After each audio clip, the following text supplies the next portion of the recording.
So there's going to be legislation this next session to try and maybe reduce the number of districts that we have in Oklahoma. We have over 500.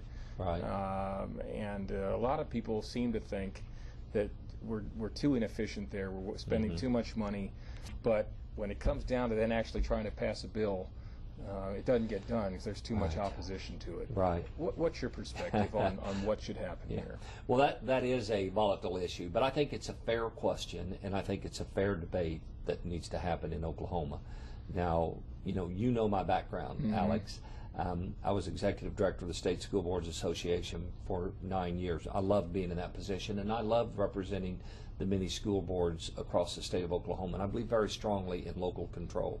But in times of dwindling budgets and in times of school reform, I think it is very fair to say we do need to take a look at the number of school districts, not just from an economic viewpoint, but from an efficiency viewpoint.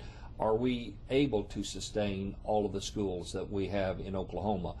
While not really willing or even would have my mind made up on a position that I might take on that, I would say that that's a fair piece of legislation to introduce and to have a public debate, a policy discussion about, can this state support that many school districts? And when you take a look at the numbers in some of them, and you take a look at proximity to one another, could administrative units be combined?